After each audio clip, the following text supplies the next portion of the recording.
ನಮಸ್ತೆ, ಎಲ್ಲ ಆರಾಮಿದ್ರಾ? ಇವತ್ತು ನಾನು ಸುಮಾರೊಂದು 4:15 4:45ಗೆ ವೇದ್ಯನ ಕಟ್ಕೊಂಡು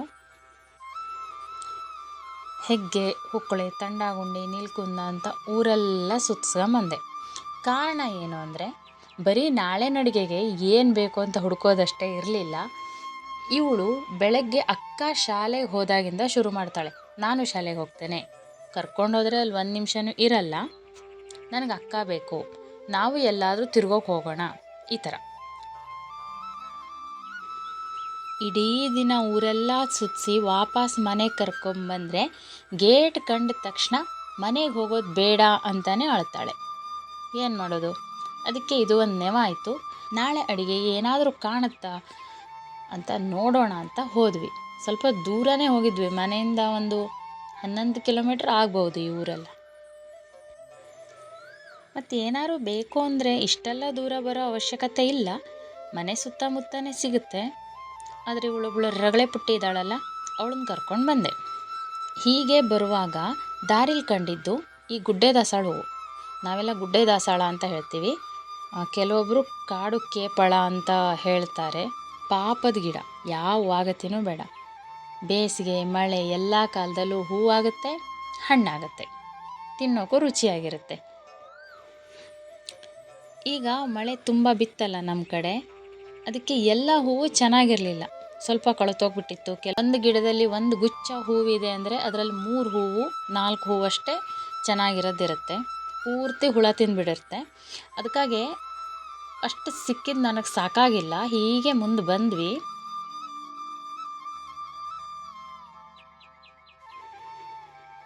ಹೋಗಿದ್ದ ಕೆಲಸ ಒಂದು ಬಿಟ್ಟು ಬಾಕಿ ಎಲ್ಲದೂ ಆಗಬೇಕು. ಇವಳಿಗೆ ನೀರು ನೋಡಬೇಕು, ನೀರು ನೋಡಿದ ತಕ್ಷಣ ಅದರಲ್ಲಿ ಆಟ ಆಡಬೇಕು, ಅಲ್ಲಿಂದ ಆಮೇಲೆ ಎದ್ದು ಬರಲ್ಲ, ನಾ ಇಲ್ಲೇ ಇರ್ತೀನಿ ಅಂತ ಅಳ್ತಾಳೆ.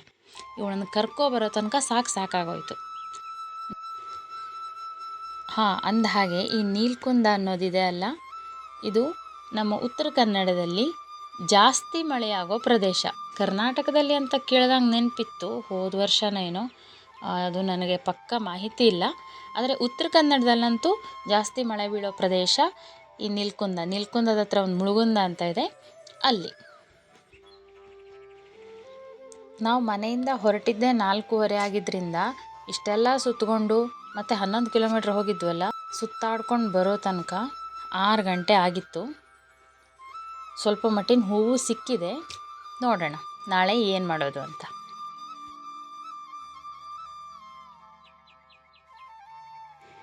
ಇವತ್ತು ನಮ್ಮಲ್ಲಿ ಕಾಡು ದಾಸವಾಳ ಹೂವಿನ ತಂಬಳಿ, ಇಲ್ಲೇ ಮನೆ ಹತ್ರನೇ ಸಿಕ್ಕೋ ಹೂವನ್ನು ನಿನ್ನೆ 11 ಕಿಲೋಮೀಟ್ರ್ ಹೋಗಿ ಕೊಯ್ಕೊಬಂದಿದ್ದೀವಲ್ಲ, ಅದನ್ನು ಎಲೆ ಸಿಪ್ಪೆ ಎಲ್ಲ ತೆಗೆದು ಚಂದ ಮಾಡಿ ಕ್ಲೀನ್ ಮಾಡಿಕೊಂಡೆ. ಹಾಗೆ ಈ ಹೂವಿನ ಜೊತೆ 1-2 ಕಾಯಿನೂ ಹಾಕಿದ್ರೆ ಇನ್ನೂ ಚೆನ್ನಾಗಿರುತ್ತೆ ಮತ್ತು ಜಾಸ್ತಿ ಆಗುತ್ತೆ. ತುಂಬ ಹೂ ಸಿಕ್ಕಿಲ್ಲಲ್ಲ ನನಗೆ, ಅದಕ್ಕೆ ಒಂದು 4 ಕಾಯನ್ನು ಹಾಕ್ತೀನಿ. ಆಮೇಲೆ ಒಂದು ಬಂಡಿಯನ್ನು ಕಾಯ್ಲಿಕ್ಕಿಟ್ಟು ಅದು ಸ್ವಲ್ಪ ಕಾಯಬೇಕು ಮೊದಲೇ, ಆಮೇಲೆ ಅದಕ್ಕೆ ಆ ದಾಸವಾಳ ಹೂವು ಮತ್ತು ಆ ಕಾಯಿನ ಹಾಕಿ ಅದು ಬಿಸಿ ಆದಮೇಲೆ ತುಪ್ಪವನ್ನು ಹಾಕಿದೆ. ತುಪ್ಪನ ಸ್ವಲ್ಪ ಜಾಸ್ತಿನೇ ಬಳಸ್ತೀವಿ, ನಾನು ನನ್ನ ಅತ್ತೆ ಇಬ್ಬರೂ. ಸ್ವಲ್ಪ ಆ ಕಡೆ ಈ ಕಡೆ ಮಾಡಾದಮೇಲೆ ಅದಕ್ಕೊಂದು ಸ್ವಲ್ಪ ಜೀರಿಗೆಯನ್ನು ಹಾಕಬೇಕು. ಆಮೇಲೆ ಮತ್ತೆ ಅವೆರಡನ್ನೂ ನೀಟಾಗಿ ಹುರಿಬೇಕು. ಈ ಕಾಡು ದಾಸಾಳ ಹೂವಿನ ಪರಿಮಳ ಮತ್ತು ಜೀರಿಗೆ ಪರಿಮಳ ತುಂಬ ಚೆನ್ನಾಗಿ ಒಂದಕ್ಕೊಂದು ಬೆರೆಯೋದ್ರಿಂದ ಸ್ವಲ್ಪ ಜೀರಿಗೆ ಜಾಸ್ತಿ ಹಾಕಿದ್ರೂ ಏನು ಈ ಕಹಿ ಆಗೋದು ಒಗರಾಗೋದು ಏನೂ ಆಗಲ್ಲ, ತುಂಬ ಚೆನ್ನಾಗಿ ಬೆರೆಯುತ್ತೆ. ನಾನು ನಿನ್ನೆನೇ ಹೇಳಿದ್ದೆ ಅಲ್ವಾ, ನನಗೆ ಕಾಯಿ ಹರಿಯೋ ಕೆಲಸ ಬೇಜಾರು ಅಂತ, ಅದಕ್ಕೆ ಬೇಜಾರಾಗೋ ಕೆಲಸ ಮುಂಚೆನೇ ಮಾಡಿಬಿಡೋಣ ಅಂತ ಇದೆಲ್ಲದನ್ನು ಶುರು ಮಾಡೋಕ್ಕಿಂತ ಮುಂಚೆನೇ ಒಂದು 2-3 ಪದಾರ್ಥಕ್ಕಾಗೋಷ್ಟು ಕಾಯಿ ಹರ್ಕೊಂಡಿದ್ದೆ. ಆಮೇಲೆ ಕಾಯಿ ಸುಳಿಗೆ ಹುರಿದಿಟ್ಕೊಂಡಿದ್ದ ದಾಸವಾಳ, ಆಮೇಲೆ ಹುಣಸೆ ಹಣ್ಣು, ಉಪ್ಪು 3 ಹಾಕಿ ಬೀಸಿದೆ. ನಾವು ಪುಡಿ ಉಪ್ಪನ್ನು ಬಳಸೋದು ತುಂಬ ಕಡಿಮೆ, ಅದು ರುಚಿ ಅಂತಲೂ ಅನಿಸಲ್ಲ. ಸಾಣಿಕಟ್ಟ ಉಪ್ಪನ್ನು ಬಳಸ್ತೀವಿ. ಅದಕ್ಕೆ ತಂಬಳಿ ಅದನ್ನೆಲ್ಲ ಮಾಡುವಾಗ ನಾನು ಕಾಯಿ ಜೊತೆನೇ ಅದನ್ನು ಹಾಕಿ ಬೀಸಿಬಿಡ್ತೀನಿ, ನುಣ್ಣಗಾಗುತ್ತೆ, ಇಲ್ಲಾಂದ್ರೆ ಕಡಿ ಹಾಗೆ ಉಳ್ಕೊಂಡಿರುತ್ತೆ. ಒಂದು ಪಾತ್ರೆಗೆ ತೆಕ್ಕೊಂಡಾದಮೇಲೆ ಒಂದು ಬಂಡಿಯಲ್ಲಿ ಮತ್ತೆ ಹೇಳಿದ್ದೀನಲ್ಲ ತುಪ್ಪನ ಜಾಸ್ತಿ ಬಳಸ್ತೇನೆ ಅಂತ, ಒಂದು ಸ್ವಲ್ಪ ತುಪ್ಪ, ಎಳ್ಳು ಸಣ್ಣದಾಗಿ ಹೆಚ್ಕೊಂಡಿರೋ ಕರಿಬೇವಿನ ಎಲೆಯನ್ನು ಹಾಕಿ ಒಗ್ಗರಣೆ ಹಾಕಬೇಕು. ತಂಬಳಿ ಮಾತ್ರ ಸಿಕ್ಕಾಪಟ್ಟೆ ರುಚಿನೂ ಆಗಿತ್ತು, ಬಣ್ಣನೂ ಚೆನ್ನಾಗಿ ಬಂದಿತ್ತು. ಬಹುಶಃ ನನ್ನ ಎರಡನೇ ಮಗಳಿಗೆ ತುಂಬ ಇಷ್ಟ ಆಗುತ್ತೆ.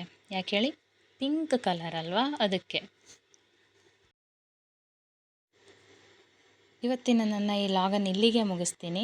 ಇನ್ನೊಂದು ಸ್ವಲ್ಪ ಹೊತ್ತಿಗೆ ನನ್ನ ಭರತನಾಟ್ಯ ಕ್ಲಾಸಿನ ಎಲ್ಲ ಮಕ್ಕಳು ಬರ್ತಾರೆ. ಅವರಿಗೆ ಏನು ಕಲಿಸ್ಬೇಕು ಅಂತಲೂ ಸ್ವಲ್ಪ ತಯಾರಿ ಮಾಡ್ಕೊಬೇಕು.